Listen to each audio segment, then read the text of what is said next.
Cette émission vous est offerte par Kadi. Star Chef remercie ses partenaires Okiren, Boisson Planète, Sanzara, Colores by Suzy, Al Jamal, Intense Cosmetics and Skincare, Uber Energy Drink. Je m'appelle Matt et je travaille à Viviane Coiffure. Je vis à Djelbougou. J'ai gagné. Je suis très contente. Je viens de gagner un cadeau. Il y a Planète, il y a Kadi, il y a Kuren, Al Jamal, il y a Uber. Il y a aussi les bons Intense Cosmétiques. Colores Daoula Gouo. Merci beaucoup. C'est très gentil. Le jeu est réel, est véritable et ça existe.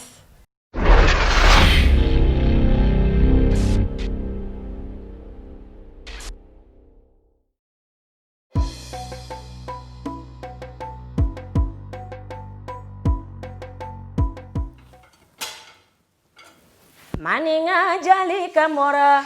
Star Chef la maninga jali lenye jali safi fele aluma maninga jali gome sakunusa aluma sakunusa kome kurutunu sara sabena furuntu wala mini sara sabena furuntu. Bonjour, ça va? Ça va bien et toi? Tu es Pour toute que tu là. belle, comme Merci d'habitude. beaucoup. Eh là là, tu es tellement Alhamdulillah. belle. Ah, merci. Tout don na ma onye man ngawi. La fille de la surprise que tu ça.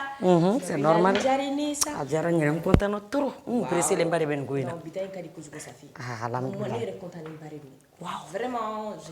ne sais même pas quoi dire. Faut qu'on Le plaisir est partagé, mon cher. C'est parfait alors. Le bail ça. Ah, jara. C'est normal. On boisson on a du mec. Vous dites. Alors, boisson hiver balancée. Allez, boisson énergétique. Aywa.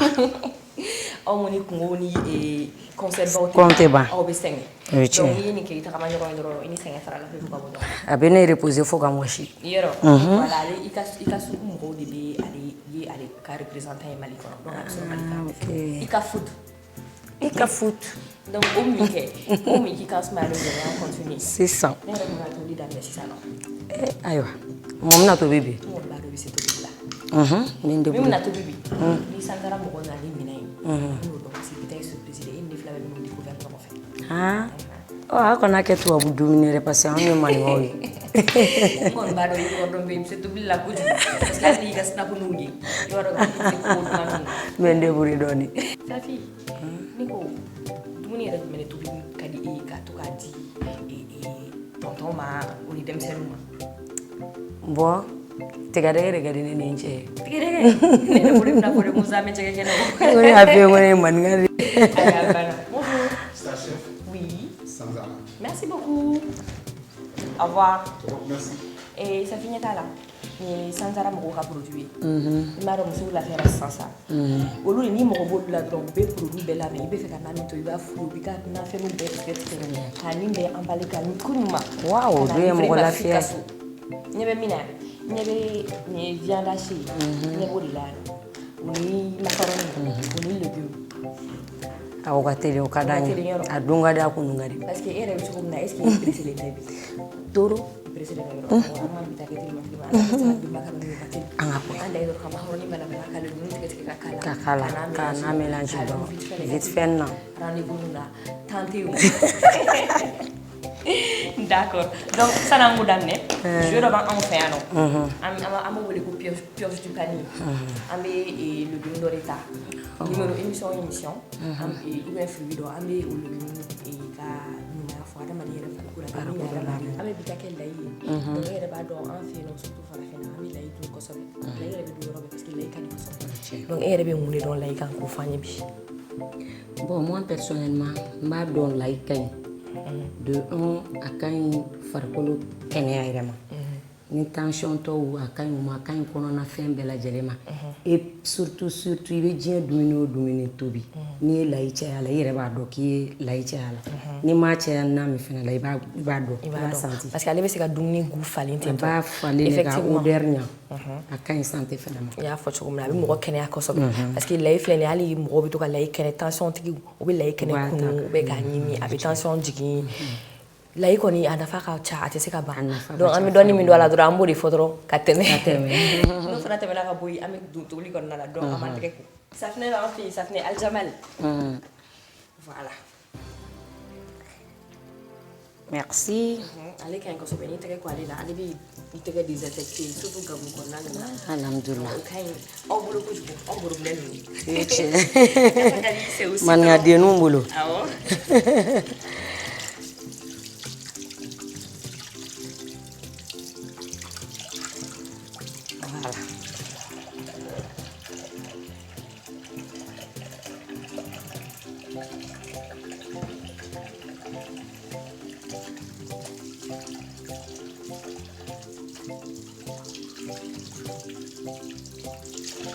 Voilà. Ça fait i ka émission i b'a fɔ e bɛ se tobili la kojugu tobili ka di e bɛ tobili kɛ bi kɔni i wele kun ye Star Chef la ka na o ye ka na a ye n yɛrɛ ɲɛkisɛ fila la waaw n content i m'a faamuya donc n sɔnnen de bi n b'a dɔn ko tout va bien et puis an bɛna min tobi c'est pas compliqué donc on va juste faire une petite salade de macaroni inchallah o ye an bɛ macaroni balabala dɔrɔn ka légumes tigɛ tigɛ légumes bɛɛ b'i bolo ka ban i yɛrɛ bɛ ka légumes ta i b'u tigɛ tigɛ o la an bɛ continuer baro fɛ ala sɔnna a ma problème fosi t'a la i filɛ nin ye légumes filɛ nin ye a b'i dɛmɛ ka légumes la ok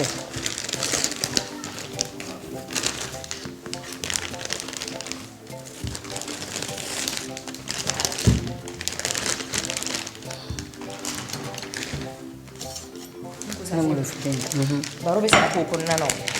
ne ko ne bɛ fɛ k'i présenter nous tout est nettoyé bien emballé ok awɔ donc sisan ça fait an bɛna don olu yɛrɛ ka vie la n bɛ fɛ k'i tɔgɔ yɛrɛ fɔ i k'i présenter k'i bɔyɔrɔ fɔ i ka denmisɛnninya kɛra cogo min na i kɔrɔbayara cogo di an bɛ se k'i dɔn cogo min na davantage o diyara n ye trop ne de ye Safi Jabate ka bɔ Kita ka ye Musa Jabate den de ne ani Fanta Kuyate olu den de ne donc n fala ye maninkala ye mais n ba bolo ye Kasumaw ye ne ye dɔnkilida daminɛ depuis 7 ans alhamdulillah n wolola ka dɔnkili sɔrɔ an ka so parce que n kɔrɔmuso tun bɛ dɔnkili da n'o ye Mamu Jama ye ala ka hinɛ ni silamɛ furu bɛɛ lajɛlen na donc fo sisan d'accord donc i ko k'i ye maninka mais i ye maninka jeli de la d'accord donc est ce que i ye jeliya ta tiɲɛ ne fɛ est ce que i somɔgɔw tun bɛ jeliya kɛ bon ne fa ba tun bɛ dɔnkili da o de tun bɛ dɔnkili da yɛrɛ yɛrɛ de donc ale kɔfɛ Mamu Jama de kɛra ye n'o tɛ n ba bolo fɛ dɔnkili da na ma bɔ yen n ba fa tun ye alimami de voilà donc dɔnkilida in e yɛrɛ de y'a kanu n y'a kanu Ami Koyita de sababuya la c'est vrai que n kɔrɔmuso tun bɛ dɔnkili da mais Ami Koyita ka dɔnkili dɔw bɛ yen tulon tɛ sɛbɛ sa ne yɛrɛ donna dɔnkilida la o kanu ne ma donc Ami Koyita de ka di kun a kun ka di i kojugu halisa a ka di a ka di halisa voilà donc ale de y'i inspiré dɔnkilida donc ale de ye n don a la fo ka na n se 9 ans ma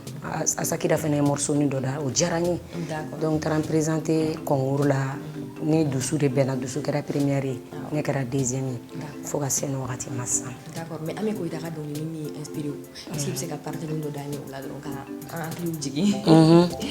tilan tɛ sɛbɛ sa a ye wɔyɔ Maliba de la ne bɛ taa bɔ Maliba de la jali sɔn wari bɛ Maliba de la donc i yɛrɛ bɛ se o diyara kojugu vraiment o diyara n ye a diyara n yɛrɛ trop o tɛmɛnen ka bɔ yen nɔ toujours i b'i ka jabatigɛ la ko ni jaba gazi tɛ k'i sɛgɛn dɛ non bon n digilen b'a la ka na n ye n ka ɲɛgɛbɛ la scène sanfɛ n'i taara n sɔrɔ so n ka tobili mondial la i bɛ fili ma dɛ ko bɛ yen ko dumaniw d'accord donc sisan i ka denmisɛnninya kɔnɔna na an bɛ fɛ ka dɔn est ce que i ye kalan kɛ awɔ n ye kalan kɛ ka se DEF la ka taa INA la Institut National des Arts la n danna o première année de la d'accord donc i to to de la ka o sɔrɔ i dɔn dɔw daminɛ o y'a sɔrɔ n ye dɔnkiliw da o y'a sɔrɔ n voyagera bon o y'a sɔrɔ n bɔra télé yɛrɛ la n bɛ segin la waati min na o y'a sɔrɔ n ye morceau fɔlɔ kɛ d'accord mais Safi yɛrɛ album joli b'e bolo sur le marché bon album kelen de bɛ n bolo n ye dɔnkili camanba b'o kɔfɛ min bɛ se ka kɛ album 3 ye mais i b'a dɔn album tɛ marché la sisan donc o de y'an jɔ kosɛbɛ d'accord mais e ka o album fɔlɔ in tɔgɔ championnat 2010 oui o kɛra championnat ko ye mais i tɛ o dɔnkili i ka o dɔnkili combien de titres b'o ko album kɔnɔna la bon 8 titres ko ɲuman dɔw b'a kɔrɔ quoi n jatigiw fasa b'a la ani kokura ɲagaɲagaw olu bɛɛ b'a la salsa fɛnɛ b'a kɔnɔ d'accord album tɔgɔ o dɔnkili tɛ yen album tɔgɔ de championnat ye championnat yɛrɛ n ko dɔn o sɔnni bɛ yen o sɔn bɛ yen halisa an y'a remix kɛ ni Milmo d'accord ɲɔgɔn o fɛ fana partini dɔ da yen non ta in ka di kojugu tile tile tile tile tile min bɔra tile tile tile tile tile kura min bɔra n balima muso la n ka lo a ye nin lamɛn n balima cɛ la n ka lo Jabate jeli bɛna tile nin fo a donna wulila championnat tolo na wuli furu ɲɔgɔnmalu bɛɛ a donna wulile champion Safi bɔ ko kɔnɔ i jɔ n ka jɛngɛ ka bɔ ko kɔnɔ n b'a camancɛ la trop o tɛ ɲuman ye o jara trop Safi b'a ko kan n b'a ko kan dɛ i kun bɛ ka yiri dɔ fɔ o kun ka ɲi dɛ bon ne bɛ fɛ k'i ka dɔn yɛlɛma ɲamakɔrɔ quoi k'a kɛ n yɛrɛ ka makɔnɔ tobi cogo ye o tɛ kɛ baasi y'a ko la o ka teli wa ka di bah voilà donc i b'o ɲɛfɔ an ye dɔrɔn Safi bon an bɛna vianache an b'o kɛ chanusi de k'a to b'a dan na an ɲɛ bɛ fɛn minnu na sa k'a bɛn n'a a fɛn bon makɔrɔni bɛ balabala o balabalatɔ dɔrɔn an bɛ kadi ta ka dɔrɔn k'a k'a la o fɛnkɛlen putu ka ta poivre dɔɔni bɛ k'o la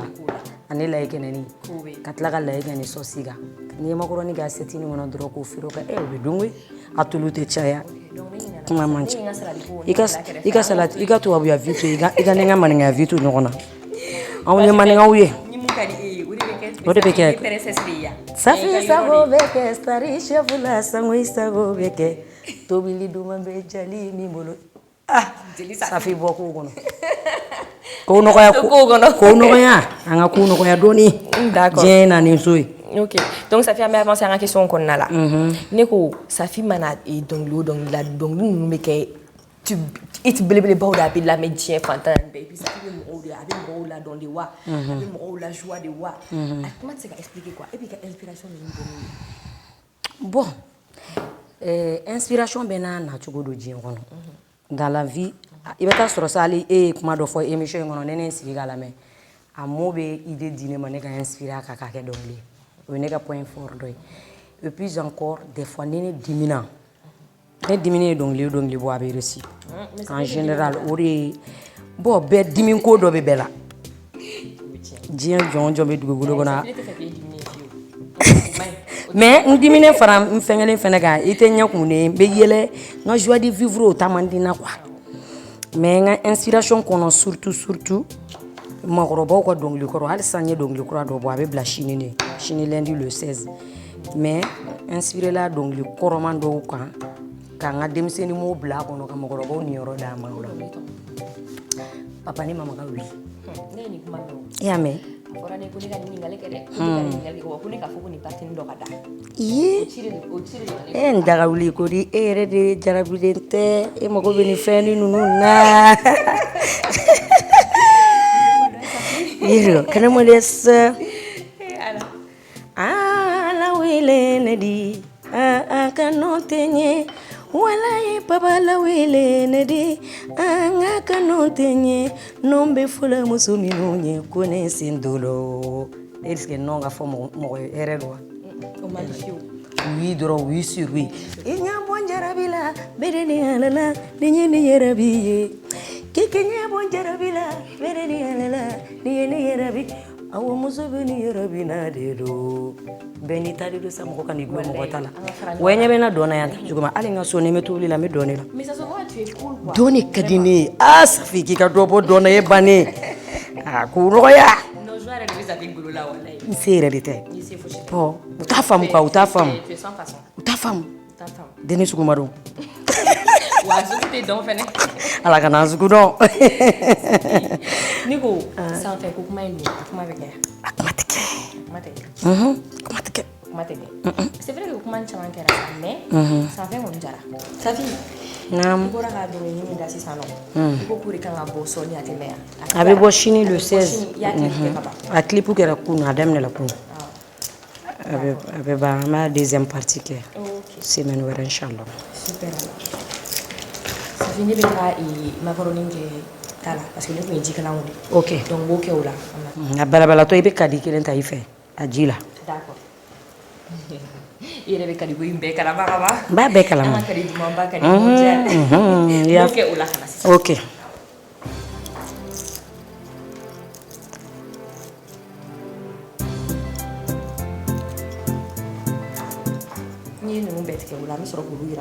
Ok, c'est ça. Donc ça fait il y a inspiration pour comment faire que vous dites que elle est belle et inspirée. Il m'a fait c'est que source d'inspiration il m'a créé. Il faut. Donc si ça on s'appelle faire alors la carrière d'amener faut qu'on a ces bilan. Il y a un domaine une galère de mener sur à connaître. Bon, mais alhamdoulilah il faut. Ni galère ou y la ni héros fene. Ala ye diɲɛ bara o bara da n'i bɛ fɛ ka taa ɲɛfɛ a la gɛlɛya b'a kɔnɔ c'est clair. Bon ala bɛ a hɛrɛ nati a b'a a gɛlɛya fɛnɛ nati donc n ye gɛlɛya caman sɔrɔ bon n b'a dɔn hali sini gɛlɛya bɛ ɲɛ o tɛ b'a la parce que fo n ka ban dɔnkilida ma ou bien n ka ban tɔgɔ ma bon ni dun sɔnn'o ma a bɛɛ bɛ ɲɛ voilà. Alhamdulillah mais bi ça va alhamdulillah ko kay ko be top top. Alhamdulillah n bɛ ala fo n bɛ ala fo kunu ni bi tɛ kelen. Ça finit pour il m'a fait un point il avait privé quand on sait que tu es marié que il est couple mondial couple VIP couple mondial là il a fana bibolo donc est-ce que c'est voilà ok bon furule den saba bɛ n bolo n den ka ca kosɛbɛ kosɛbɛ mane ala mɛ n bɛ yɔrɔ min na bi den saba bɛ n bolo cɛman fila musoman kelen. Todo un barundo fani. Neno fo abene buko. O te fosse que ça, avec plat préféré du mien. Abe songa tegedege. Tegedege io fo rega te. Kada koy. O kada chef, fara abe chef. Mo be tegedege to bila, abe tegedege to bila. Ai bo ale ka fem bate chef. Ka fem bate chef. Mais ne tegedege kai. Ya sa ko sore. D'accord. Mais ale be soutenu ko sobe ila artiste ya konana, est-ce qu'il y avait il deme ko sobe a tes problèmes posés surtout obe kuma lopta concert lo obe mais obe du boucla wakati do la ti dale toro bon o ta toro mento ni rona me foli bla mba denge flana yi no eseguye ale di follow ni deme dans ma vie ne ga concert follow ni jien fembe ko ya soro ma tonke ala ma chance dia ni mam jema ka menyoga musique yoro la ne do ngi daw damne doron concert kelen doron ne kera nyana je crois ne ma fli ou fla kon tete moka mais ne ba denge flana Seku Jabate o de ndeme fen chamana ali nga furu nti ama ka nyona sora sababu borale de la donc il fait que m furu ni 600 kunu ni bite kili parce que folong be dongli da chugo mi ani bi fena te kili donc ti ndeme ate kuma parce que ale refena be voyager ne be baram na le be godine kanke donc afena be voyager abeta kalu ke dugula ne ba koya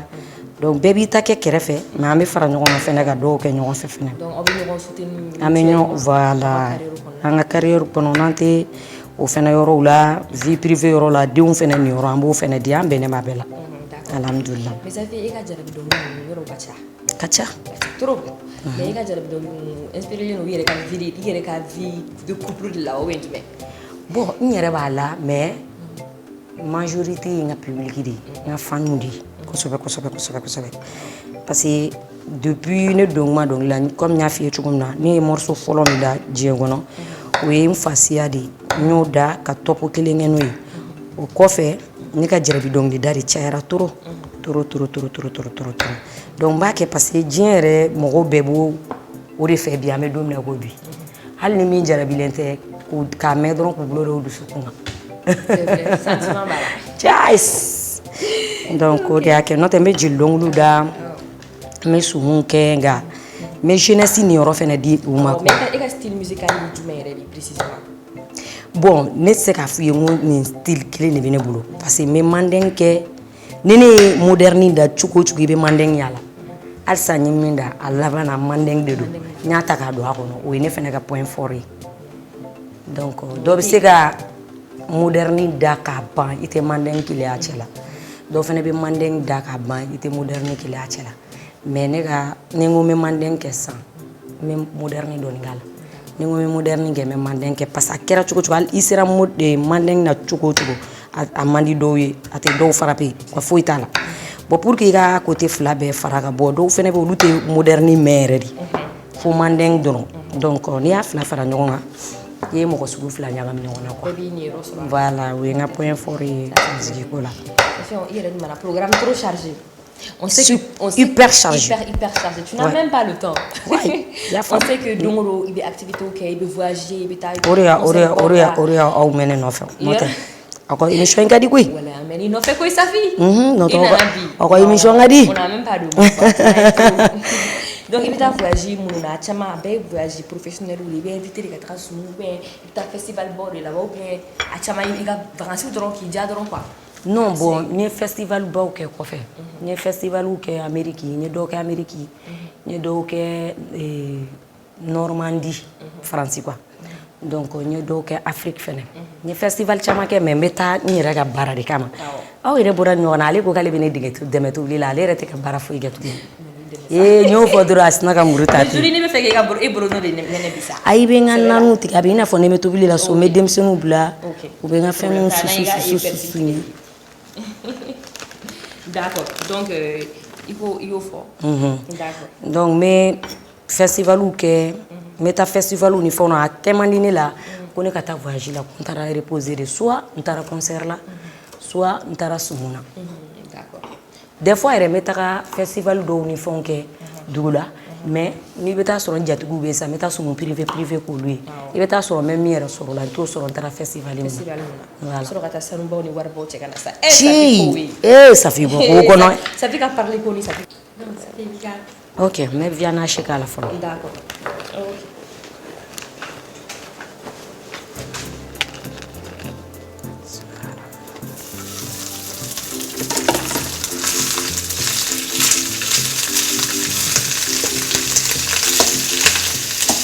Ah, jalo musol, jalo lu nento beli. Beda. Ini kadisa. Kau tahu dunia ini mau nyenya juga ke mbak fu barang mau.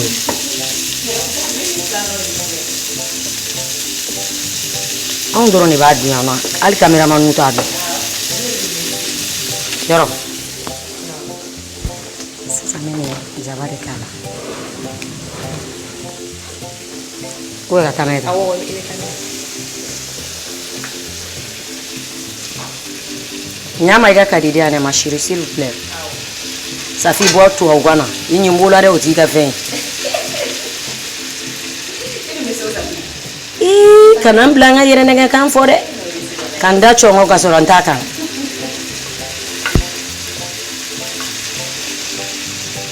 Bon, on y a venu mina tassa. Kabla fedun na durante doni wala.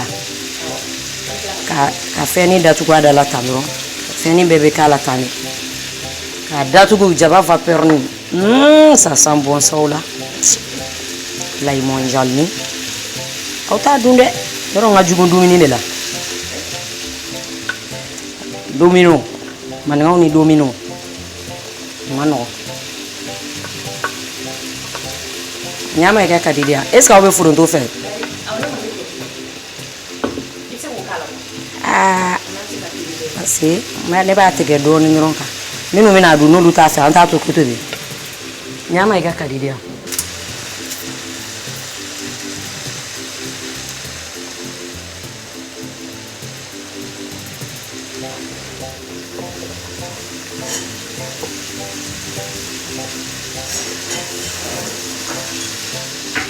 No beginning na jara, beginning ko riga na diara.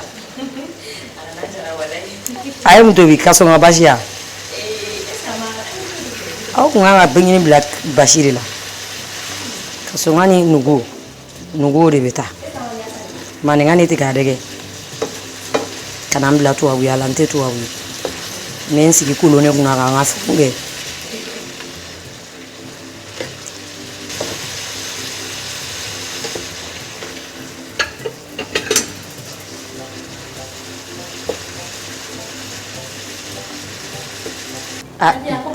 Digo a bɛ mɔ sisan tɔni man jan n ko layi de bɛ ne kabako ninnu kɛ n'a la ni layi sera ne banna. Ok, Safi, an bɛna taa partie mun na sisan o ye jeu ye donc i ka panier i ka panier de don mun na i ka panier don parce que nin panier bɛna di i ka fan belebeleba dɔ de ma donc i b'a dɔn chaque semaine chaque samedi an bɛ numéro kura bila an ka chaîne YouTube sanfɛ Star Chef numéro kura donc o numéro mana bila janni numéro kura wɛrɛ ka bila mɔgɔ laban mun mana kɛ ka i ka numéro commenté dɔrɔn tirage au sort bɛ k'olu ni ɲɔgɔn cɛ olu fana la mɔgɔ kelen mana gagné o de bɛna taa nin panier bɛna di o de ma o panier fana falen don ni an ka partenaire ka produit ye n'o bɛ daminɛ ni an ka kadi dumanba kadi bouillon a belebeleba bɛ yen nɔ a fitinin fana o bɛɛ bɛ kɛ panier kɔnɔna la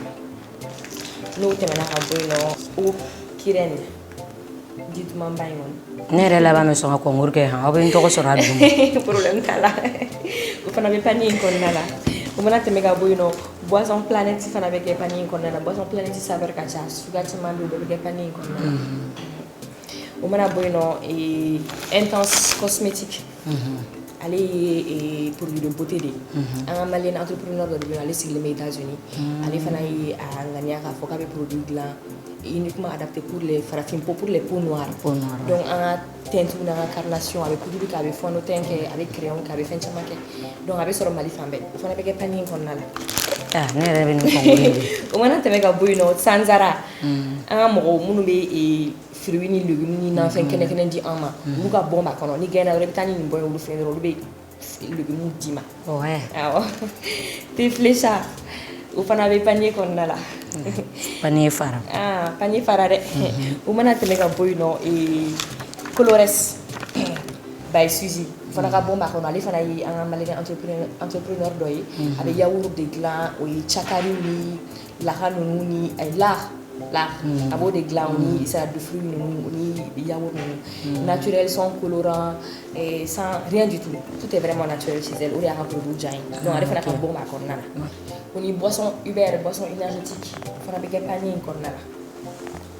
o mana tɛmɛ ka bɔ yen nɔ Safi donc i b'a fɔ i ka fans ɲɛna k'u ka t'u abonner en masse an ka chaîne YouTube sanfɛ Yeta Digital n'u taara u abonner a sanfɛ ni Star Chef émission bilala dɔrɔn u b'a ye donc n'u y'a ye dɔrɔn u bɛ don ka taga lajɛ ka commentaire baw k'a kan Safi yɛrɛ degelen bɛ commentaire jugu la fan mondial de bɛ yen nɔ donc an jigi dalen b'u kan an compter len don aw kan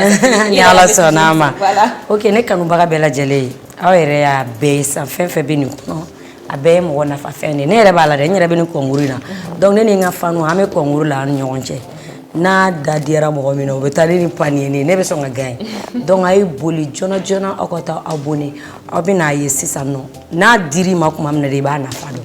Safi kanubaga a ye taa ko dumanni lajɛ dɛ ni Ala sɔnna. Merci beaucoup Safi. Je vous en prie. Voilà donc sisan an tɔ ye sisan dɔrɔn o ye dumuni ka sisan de ka bɔ Safi. Ouh j'aime ça.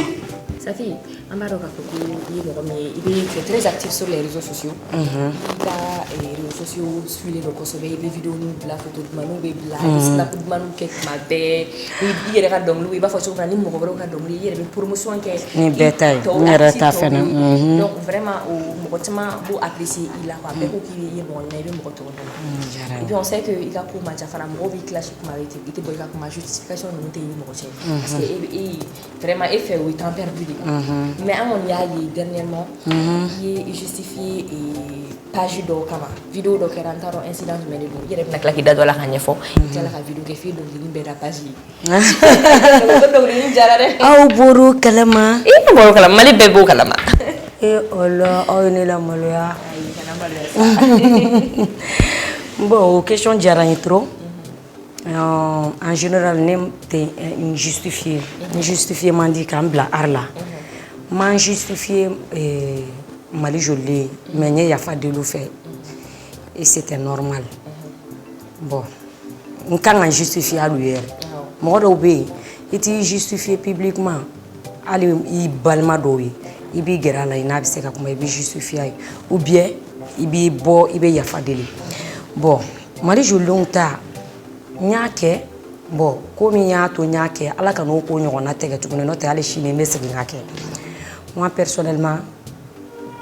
au un côté do emi be se ka mo do toro peut-être. Ka kuma fem mi bi dusu kuna ka fo caméra la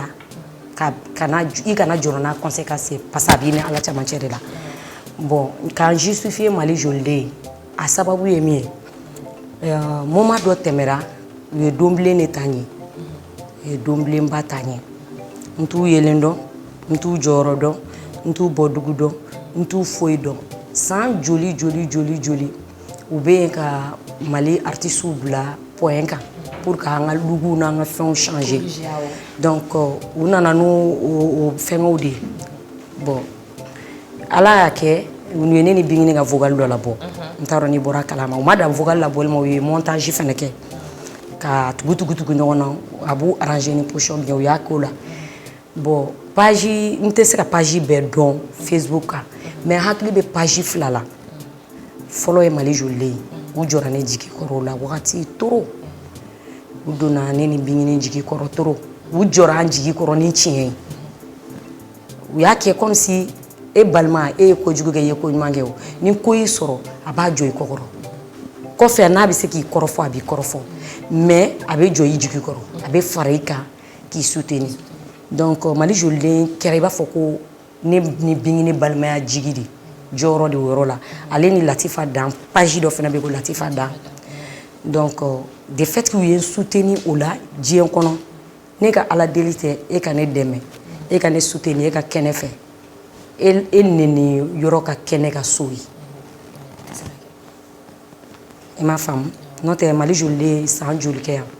ni taru ga fa on a die korole fo 600 uyene taiba fu ye to ta chukoni uye nkiritique comme ye to critiquer chukoni page yere ala saria yere ga bo ali e fena saria yere la juridiquement ni mogoy page ya yene tay kamana akadie ibe se ga do akono o droit bi bolo ibe ti expliquer ibe se ga fo ni meta o ma haram wo shima ni bu yoro don kelente wo e bu don kelente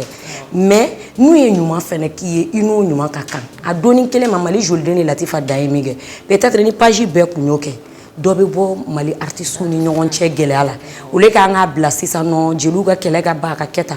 pourquoi page ureta en deme chiaka ni mi jota la bega fara nyon ko attaquer beka o jalaki mais uye o don kele mitane balo ni sayachi ali ni jien be fara nyon nga peut-être ka MJD tunu nga bo jien kono o te bonne kono ne te faru ne ni bago ka o te seka ne nega so abe seka ke contre ma volonté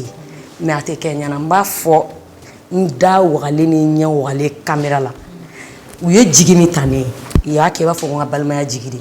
donc ali 600 ni mo soro la nega so ko neni ou bien ka kuma fo bal do fo ma publiquement ne safi kele me seka boka ali nyongiri don tere an longlete ne be seka ali nyongiri ka yafa de lui parce que donc on a kala ne reka arkono ma nyoko kobli o la ni dien fe kera ne la 600 ne ta do ko juguye tuguni quoi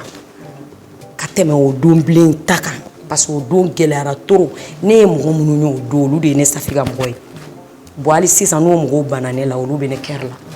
donc be don le da MJD la me se ka yafa de lu fe latifa dan fene me se ka ni mo do no lu gasila nyanyana me se ka yafa de lu fe a se ka ke page woro yan deme même amanga vocali e olu ga page ka olu yan deme ka irama be ni tara tien no fe tien de be là-bas mais o ta bali ko peut-être nous e fin do ke hali ni mo were do ko ne se ka deli ku ne be se ku deli ay sabali abeta akera public la akera jien wakati be se ko ke mais o yoro de mblala parce que ye jigimi tanye donc ni mo sekera sababu ye ko arabese devant moi mais ya fa de la kana nyona tege no tali sine tugune me boka ya fa de d'accord Safi et aniga kuma fama ikoko e mali joldion ni page mali joldion u dona iji ko ko jugu u soutenu wakati dola ik me galère kono c'était une facette noire oui de mes cosplay donc et bi ka reconnaissance de c'est ou reconnaissance de seguma woronya seguma voilà donc donc ni mindara okula donc ni jara ne ko Safi kuma warne manete fo da ndangi Safi fulo guyere gwa warde am fulo mesoro ga ko warti mo warti ba ga ku yu banga ne son oui son sebela menake una kotika jito badi joli tembe kotika kanati krekete sera la kila ni ma fait donc ninja ne ko non ni era branchement donc ninja la ko et ça fait le tour de l'internet après c'est devenu une vidéo virale ben yo kira story kui et Safi mais ka yele on a dia moi star interplanétaire anga Safi Bruda non mateke Safi au fana mana tebe ka bo question donc c'est très important bon c'est une question qui est un peu compliquée amadon bi amiro mena phobie actualité kola et c'est qui jabate ka kobe non bon amadon et lien de parenté be on y ronche donc mais aussi dit que les oui sont mo aimé ni malé je le grâce non on a kosobe mais si dit olodun ni ko ina a umatu ko mouvement ko de donc ere ka klina tay jume malé je le ka mo ko sigi fana ka mo ko ka position jume bon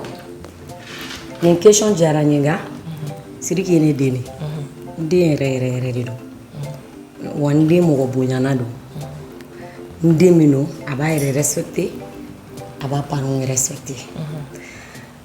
au fait mo go be ka faire fla de confond c'est vrai siriki artiste ala ila jarabila min do aka ala ka bo amen ala ka bo sebe ala ka yele mali do siriki ka villa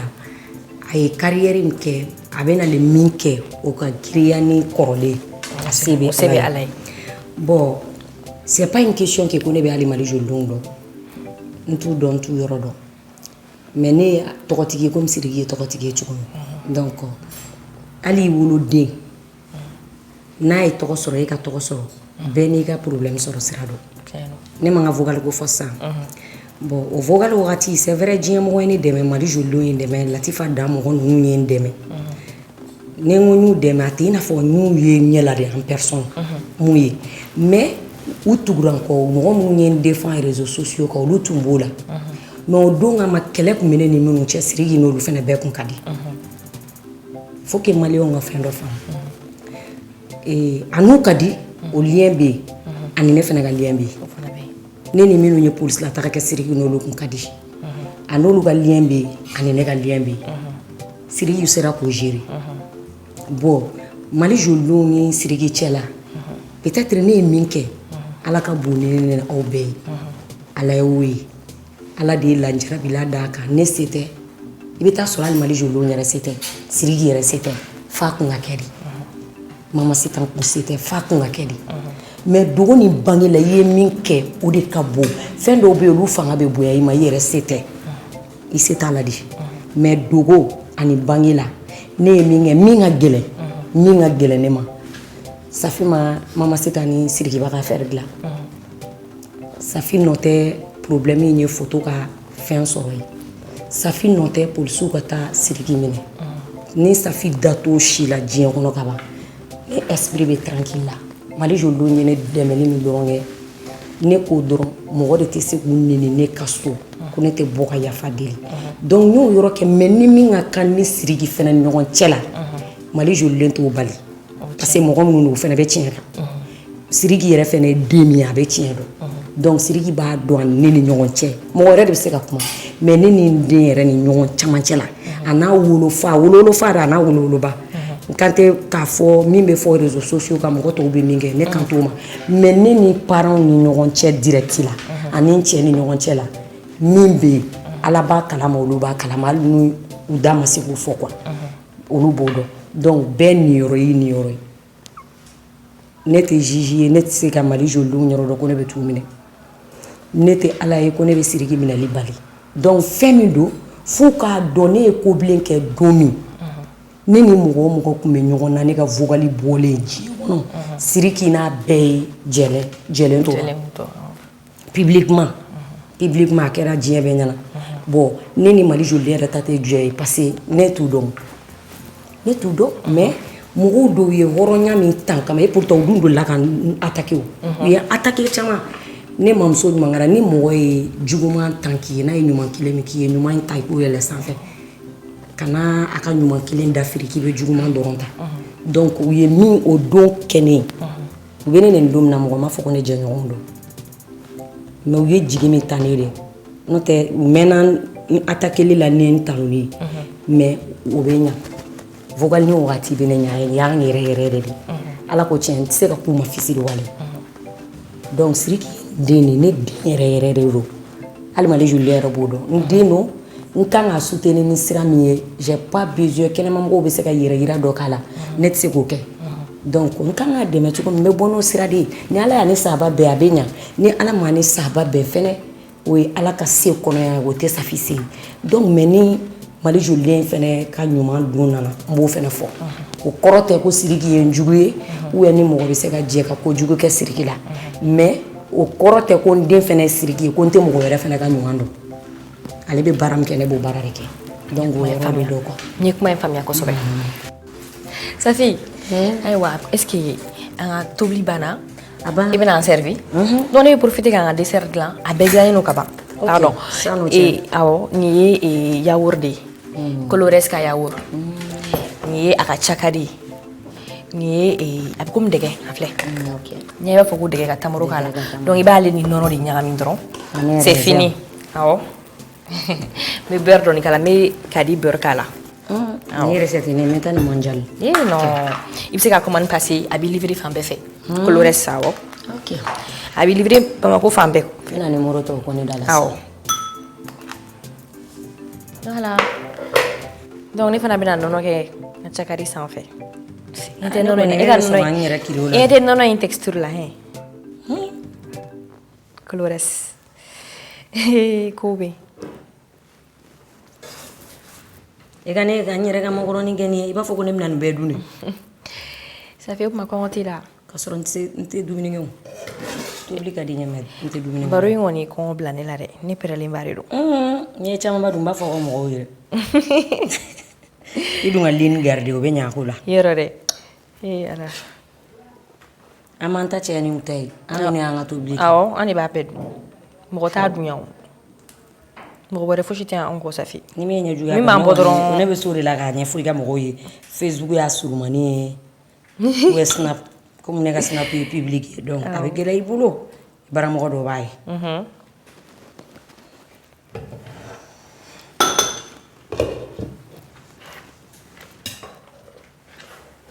voilà an bɛ taa tableau la wa an bɛ taa tableau la direct on y va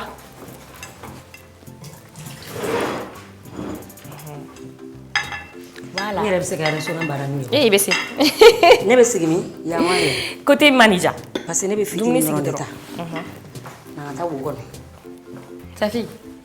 bisimilayi bon appétit an ka taa fɛ e ne nin don in kɔnɔ ka mɛn sa ka Safi ka plat mondial dɔ dun a dun mɔna dɛ ne bɛ sɔn ka nɛnkunu k'an da lakɔnɔ nin diyara société ne kan k'i dun ta mais n bɛ nin kɛ tan an ka kɛ ten an ka to si la dumuni na an ka kɛ ten ne ka dumuni diyara sisan jɔn b'a dun a diyara trop Safi a diyara a bɛɛ bɛnna kɔgɔ ma g'a la tout est parfait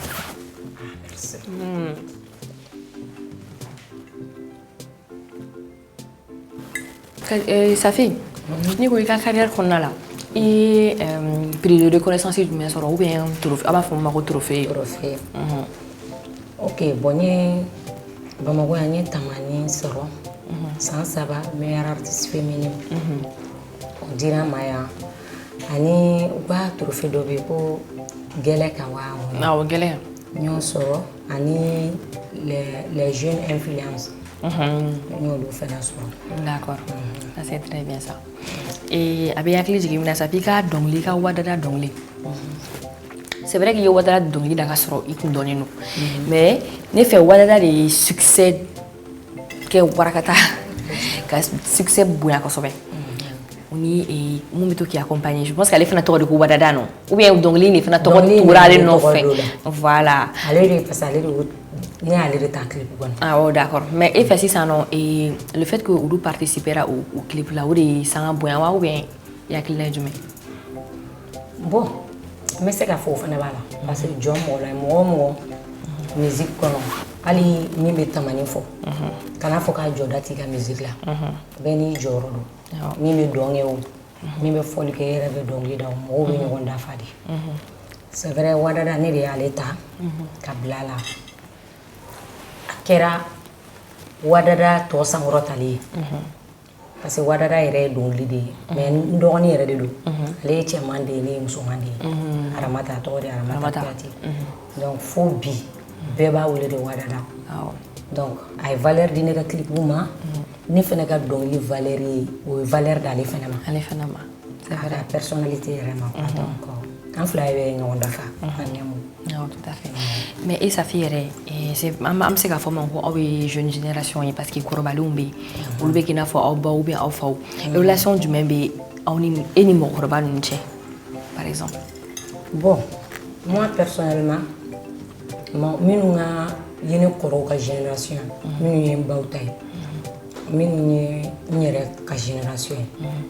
n bɛ se k'a fɔ ni a bɛɛ faralen ɲɔgɔn kan n'a kɛra 100 peut-être i bɛ se ka taa sɔrɔ 5 dɔrɔn de bɛ yen ne n'u ka relation man ɲi n'o tɛ ni 95 bɛɛ ka relation ka ɲi parce que ni événement sera ma en général n'i y'a jateminɛ ne ka kobaw bɛ yen i bɛ mɔgɔ génération in 3 bɛɛ y'a la n bɛ taa bonya du kɔrɔ u bɛ na wengere kɔ ni n taara mɔgɔ 10 wele i bɛ taa sɔrɔ mɔgɔ 2 de ma na peut-être empêchement dɔ bɛ se k'o kɛ n'o tɛ u bɛɛ bɛ na an ka fɛn na bon ni n sera min fana ma dɔnkili ko la n mago nana jɔ dɔnkili min na min bɛ arranger ni n sera min ma o fana kɔnɔ dayɛlɛlen b'a diya donc ça va relation ɲuman bɛ i ni mɔgɔkɔrɔbaw cɛ mais majorité cɛ i yɛrɛ ka génération dun bon la même chose ma génération fana bɛ ten n'i y'o kɛ mɔgɔ 100 i bɛ taa sɔrɔ o yɛrɛ o bɛ sɔn ka kɛ 3 dɔrɔn de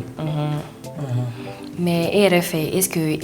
aw ka génération ou n'aw ka milieu est-ce que e fɛ a ko misɛnninw man ca a kɛlɛmisɛnninw n'a rivalité n'a kɔrɔmatigɛliw ko man ca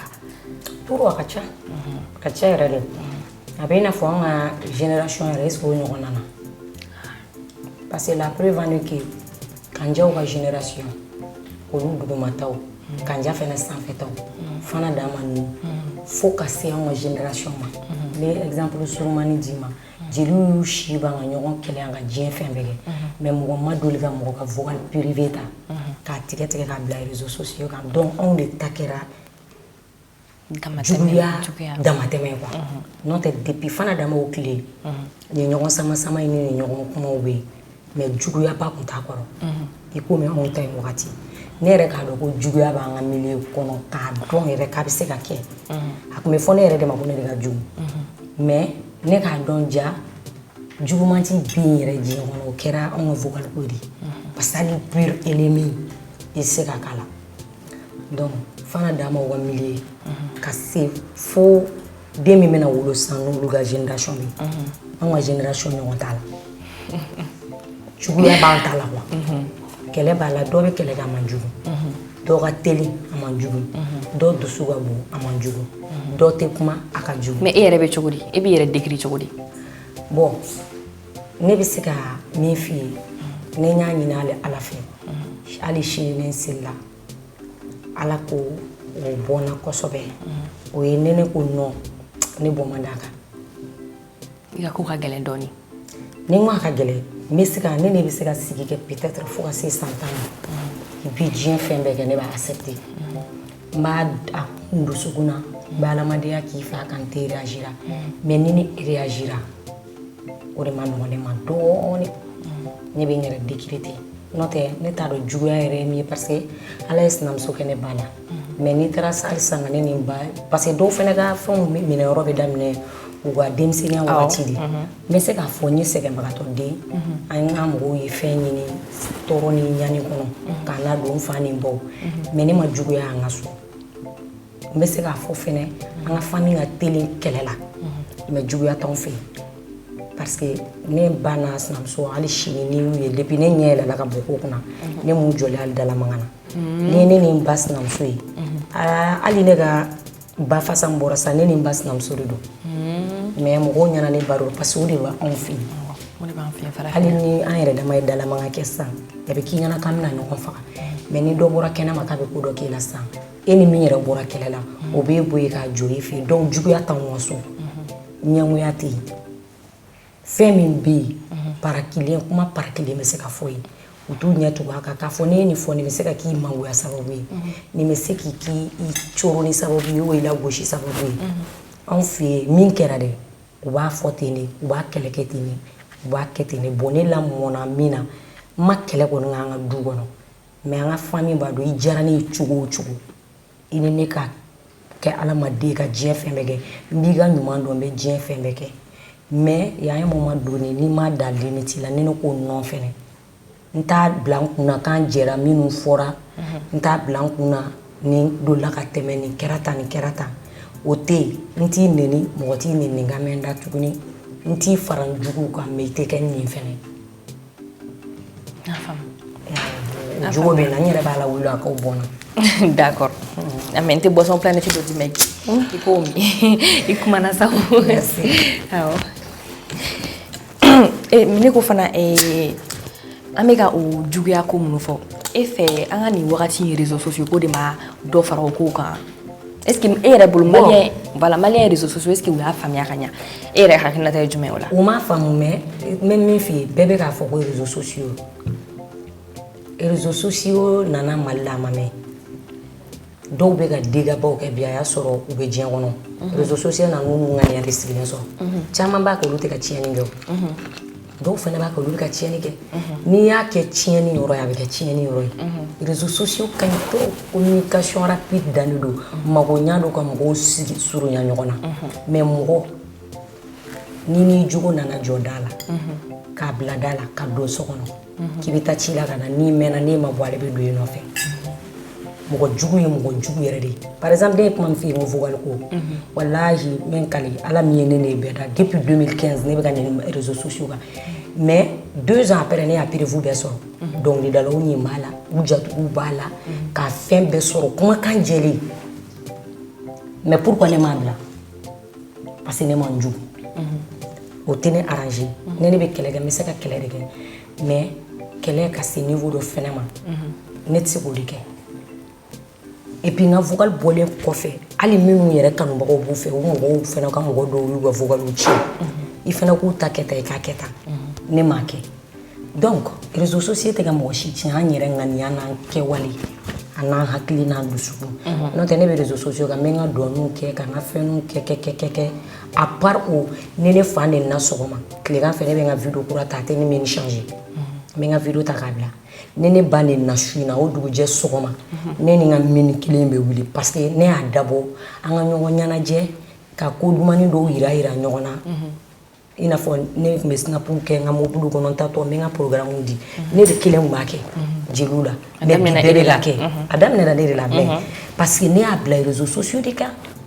o kɛra sababu ye sa bɛɛ tɛ k'a kɛ ko ɲuman tɛ yan a ka di bɛɛ ka fani ye bi k'a kɛ mais a daminɛna ne de la mais mɔgɔ ma deli ka ne sigilen réseaux sociaux kan ko ne ka nɛnini filɛ donc réseaux sociaux tɛ maliyɛn yɛrɛ de don ani juguya mɔgɔ jugu bɛ kɛ mɔgɔ jugu de ye ɲɛngo bɛ kɛ ɲɛngo de ye hasigi bɛ kɛ hasigi ye mais n ka DREAM kɔnɔ nin bɛɛ an bɛ dɔn kɛ ka tɛgɛrɛ kɛ an bɛ ka hinduya kɛ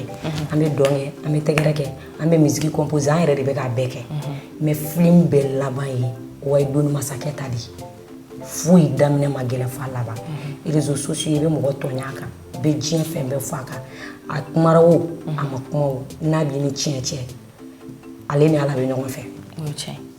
donc réseaux sociaux tɛ an yɛrɛ de don d'accord mais o yɔrɔ la sisan nɔ vocal ko in kuma in n y'a fɔ k'a fɔ mais n bɛ fɛ ka kuma min f'i ye n bɛ fɛ k'a fɔ an ye chance sɔrɔ ka Bingini yɛrɛ reçoit an ka émission kɔnɔna la yan nɔ an ka cuisine kɔnɔna la ale y'a da don vocal ko in na k'a walawala dɔɔni an ye faamuyali caman sɔrɔ a don a y'i yɛrɛ fo kosɛbɛ parce que a ko k'a balimamuso de ye wa a teri de ye aw ka di kabini bi tɛ et puis i y'a soutenu kosɛbɛ ko n'ale bɛ fɛn fɛn kɛ ale bɛ e wele k'i ka hakilinata ɲininkali kɛ i bɛ conseil d'a ma aw bɛ ɲɔgɔn bilasira aw kɛra ɲɔgɔn fɛ a ye ɲɔgɔn kanu donc a y'i fo kosɛbɛ a don donc fana bɛ fɛ i fana k'i ka hakilinata fɔ o la bon Bingini ye min fɔ est ce que ne bɛna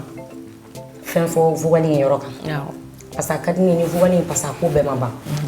an bɛ tribunal la jugement laban ma kɛ ni jugement banna n kan ka yafa deli mɔgɔ minnu fɛ n b'a deli olu fɛ ni jugement banna kan ka min fɔ n b'o fɔ wa ni jugement banna ni ko min kan ka kɛ o bɛ sɔrɔ ka kɛ parce que ko bɛ tribunal la déjà vocal bɔ yɔrɔ la bingeni ye min fɔ a tɛ tɛmɛ o kan en un mot dɔrɔn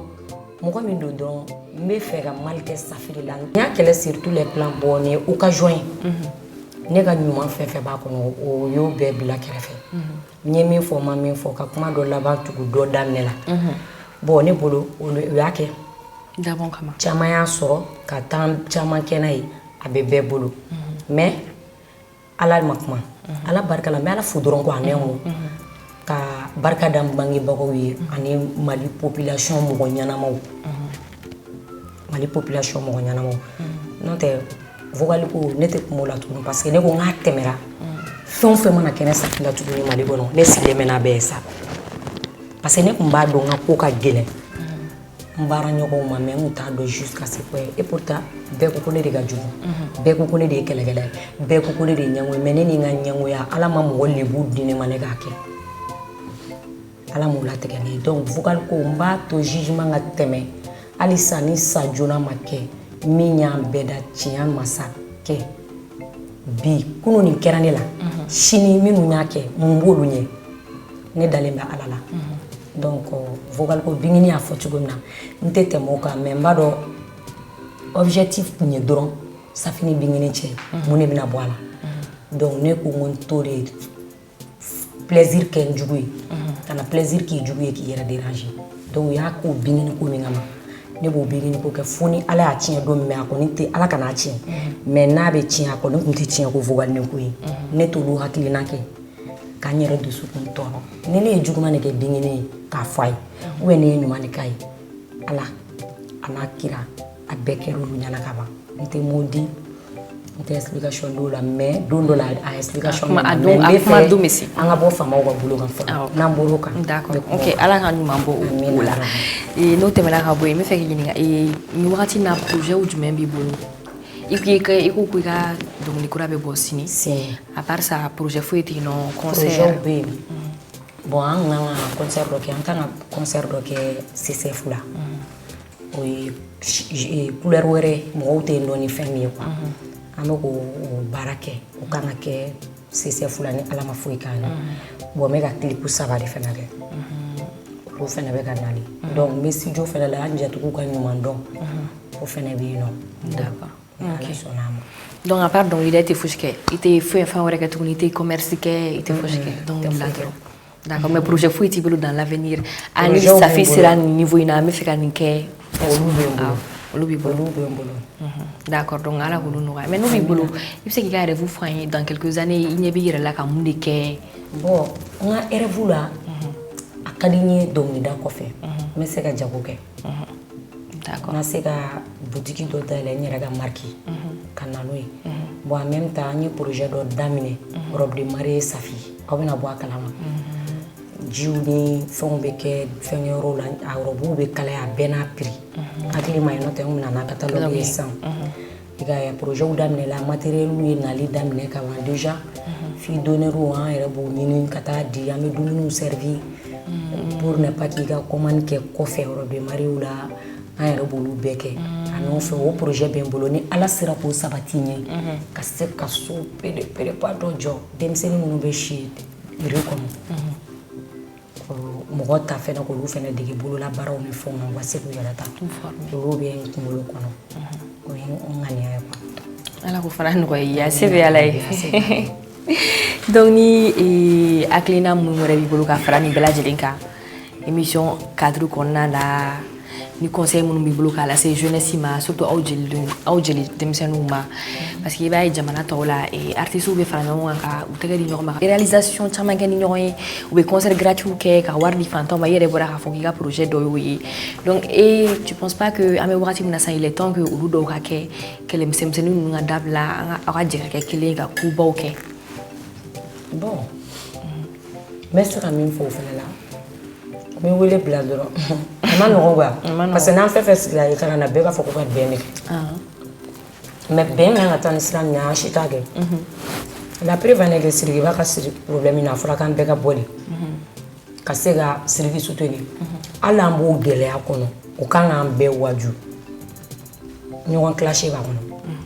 an ka kan ma ɲɔgɔn koyi pour an ka kan ka ɲɔgɔn n bɛ fɛn dɔ f'i ye don o don n b'a fɔ télé la n tɛ se ka kan ka ca ni san 7 ye bi ne bɛ nin kuma kelen na a tant que o ma kɛ Mali jeliya tɔ bɛ pɔrɔgɔtɔ a tɛ ɲa an ka art tɛ ɲa quoi de un ko min sisan fɛn nana kɔnɔ Facebook nana kɔnɔ page u k'an dɛmɛ j'aime ka to yen an k'an ka culture makaran diɲɛ mɔgɔ ye quoi e bɛ min sɛbɛn ne kan sisan Afrique dugu yɛrɛ mɔgɔ yɛrɛ de b'o ye a bɛ dɔn ko malien artiste de don c'est vrai mais i bɛ kunkɔrɔta min fɔ ne ma o b'o fɛnɛ de un ni min jo t'a la ne m'a fɔ ko Joni Jalaki tɛ sɛbɛn o bɛ kɛ o ye wajibi ye critique yɛrɛ tɛ diɲɛ fɛn o fɛn la a marche man di critique ka kɛ mais bɛɛ ka bɛn kan kelen na ka se k'a kɛ bɛɛ ka siran ko ni n ye nin kɛ ni ne ye nin kɛ sisan nin bɛɛ bɛ na ne de ta sisan o tigi b'o fɛn labila parce que a b'a dɔn ɲuman tɛ mais surtout an ka mɔgɔkɔrɔbaw jelikɔrɔbaw n'olu sɔnna sans solution bɛ sɔrɔ a la toujours n b'o de fɔ parce que ni mɔgɔkɔrɔba min y'i sigi k'a mɛn karisa e ni karisa bɛ ɲɔgɔn na ka e wele ka ne wele ka n'a bara ka kuma ni ɲɔgɔn cɛ ka jotigi jo ka jalakitigi jalaki k'a ka ban n'an bɔra a fɛ yen e fɔlɔ ka faux pas kɛ wallahi a da bɛ se ka k'o mɔgɔkɔrɔba bolo ka bɔ bon n ye ninnu wele karisa de banna k'a tɛ kɛlɛ bila n ye ninnu wele kɛlɛ banna karisa filɛ de k'a lawuli tuguni jeli bɛɛ ka fara ɲɔgɔn kan o mɔgɔ kelen kama a bɛ dabila mais en tant que jeli denmisɛnnin fila bɛ kɛlɛ la mɔgɔkɔrɔbaw yɛrɛ parti pris la fo ka diɲɛ ba a tɛ ɲa règlement de compte de don wa ne ni e bɛ ɲɔgɔn na e fɛnɛ ne ni an kɔrɔbalen dɔ ka di e ni kɔrɔbalen dɔ ka di olu fila minnu fɛnɛ de man di dɛ olu de bɛ n'u mélanger ne ni ɲɔgɔn cɛ la bɛɛ b'i ka parti ta donc fo ka diɲɛ olu bɛ tila k'a fɔ k'an kumara denmisɛnninw ye an y'a kɛ tan an y'a kɛ tan c'est vrai u kumara denmisɛnninw ye mais Mali sigi ni bi cɛ mɔgɔ m'a ye émission na mɔgɔ m'a ye télé la mɔgɔ m'a ye Facebook kan ko mɔgɔkɔrɔba dɔ sigilen filɛ k'a fɔ ko ninnu fila kɛlɛ la n ye karisa wele a ma na n kumara karisa de man bonya n ye n sigi k'a wele a ma na jɔn y'a ye mais mɔgɔkɔrɔba bɛɛ bɛ bɔ k'u ka kɛlɛ dabila kɛlɛ dabila bɛɛ tɛ se ka s'i fɛ bɛɛ t'i baara dɔn mais e bɛ se ka bɛɛ wele bɛɛ bɛ se ka t'i jaabi n'i ye kɛlɛ da dɔn a bɛ ɲɛnabɔ hali ne ka anw ka nin vocal ye ko ye n bɛna bɛ ka insister vocal na parce que n ko an ka art yɛrɛ de kɔnɔ kunun fo bi a ɲɔgɔn de ma deli ka kɛ donc a kun kan ka dan nin ma k'an ka dan nin ma min na mɔgɔ ma sɔrɔ Mali bɛɛ mɔgɔkɔrɔba la min bɔra k'a fɔ k'aw ye min daminɛ jeliw anw ye kɛlɛ kɛ mais anw ma ɲɔgɔn kɛ ɲɔgɔn na mɔgɔ ma sɔrɔ min y'a kɛ donc ça veut dire que hali mɔgɔ wɛrɛ bɛ se ka kɛ mɔgɔ wɛrɛ la foyi t'a la parce que fɛn ma bɔ a la mais n'olu kun y'o fɔ minnu y'a kɛ a ka u ka u tigiw dɔn u ka n'u tigiw dɔn u ka bɔ k'a latɔn k'a yira an ma sɔn o ma kɛ dɛ a kelen polisila taga ye tuma min na mɔgɔkɔrɔbaw yera donc a tɛ ɲa ko a tɛ marcher a ka gɛlɛn trop fo mɔgɔkɔrɔbaw ka sɔn pagew ka sɔn ni jeliw bannen don wallahi a bɛ ɲɛnabɔ jatigiw fana ka sɔn famna ci famna aywa anti dessert in fana nene chakiri bay ne yɛrɛ ka macaroni tɔ b'a tora mɔgɔ t'a dun koyi ne ta ni fɛn tɔ ye so n bɛ taa ah i b'a kɛ emporter i bɛ taa dudu sama la ko dudu wa wa bɛ tɔgɔ ye jumɛn a tɔgɔ ye jumɛn momo dudu taa dudu sama la donc ça fait i bɛ se k'i ka kuma laban fɔ awɔ n bɛ foli kɛ émission in ka di émission ɲuman don hakilina ɲuman don et puis a ka ɲi a bɛ mɔgɔw permettre hali ni mɔgɔ min tɛ se tobili la sisan o natɔ o ni kɔkɔ ka bɛn n'aw ta a ka ɲi musoya la donc émission ɲuman ba de don n'a continuera tan a bɛ taa fili n'a ma changer inchallah ala ka barika don a baara la amina ala k'an kafolen to ala ka hakilina ɲuman d'an ma d'accord est-ce que i bɛ se ka clôturer ni i kan dumanba in ye ko ne ka dɔnkili da awɔ fitinin dɔrɔn ka clôturer n'o ye an ka soba kɛ duwa bɛ mɔgɔ min fɛ ma tɛ si la sari chefo walima duwa bɛ mɔgɔ min fɛ ma tɛ si la Kotene musodu be mongo mi fe mate silanka numado na faduro jonga manga jama jombeni dadonga do alabolo jonga siri jonna jombeni dadonga alala kungulo masebenga koroni muri sebenye menindila jali safini majala de safini badi sarshafuma nene welela nena na tobilike sarshafula alaka ke kodamine alaka na ke ko labanya ubulo alaka barika do ala mo be barawo barake dunya kono ni barika do na la jube kolide nebo welela chesala de safini jali safi nebo welela jigilima jigite chebe dembolo sarama la malo mani matesila terijo komandia be mungu mine ubedeze safi kokora Star Chef remercie ses partenaires